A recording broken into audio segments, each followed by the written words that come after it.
होकर के श्वासों को देखें, श्वासों पर कोई हलचल नहीं, कोई क्रिया चेष्टा नहीं, पूर्ण नीरव साक्षी भाव से, दृष्टा भाव से प्राणों को। कितने ही खतरनाक मस्तिष्क के रोग, आंखों की रोशनी, आंखों के देखने की शक्ति, कानों की सुनने की शक्ति, मस्तिष्क की बौद्धिक क्षमता क्षीण हो गई, आंतरिक ऊर्जा, अंदरूनी ताकत क्षीण हो गई है। तो ये ध्यान हमें अंदरूनी ताकत में थोड़ी देर कह रहा था, complete expression, complete balance, complete rejuvenation, complete divine transformation. इस इनविजिबल, अदृष्ट, अमूर्त, अनिर्वचनीय इस आध्यात्मिक क्षेत्र में हम अनंत ज्ञान, शक्ति, विद्या, विभूति, ऐश्वर्य, मेधा, प्रतिभा से, भगवान के अनंत दिव्यताओं से, अनंत गुण कर्म स्वभाव से, भगवान के अनंत महिमा से आनंदित, आह्लादित, आप्लावित, आशीषित, उपकृत, अनुग्रहित हो जाते। प्रभु तुम बहुत, भगवान की दृष्ट शक्तियां ही बहुत शक्तिशाली है। ये शरीर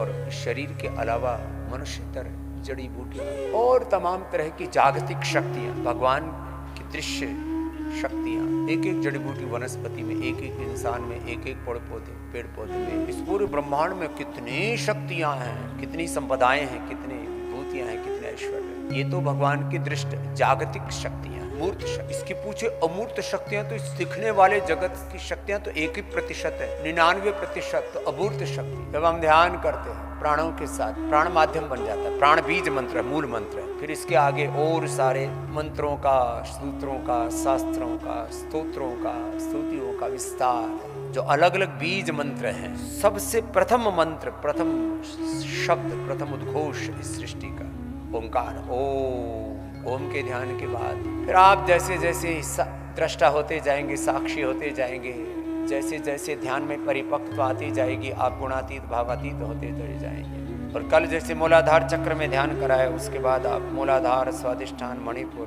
हृदय, विशुद्धि, आज्ञा, वृक्ष, सहस्रार चक्रों में ध्यान करते करते नवरात्र के इस पावन अवसर पर माँ भगवती का ध्यान करें। माँ भगवती का ध्यान ऐसा है, अपने आप को माँ भगवती में ही विलीन कर दे। जैसे सब नदियां समुद्र में आश्रय पाकर के सागर रूप हो जाती है, सब नाम रूपों में एक भगवती शक्ति है, और मैं उसी का अंश हूँ, उसी का वंश हूँ, मैं भगवती का ही बालक हूँ।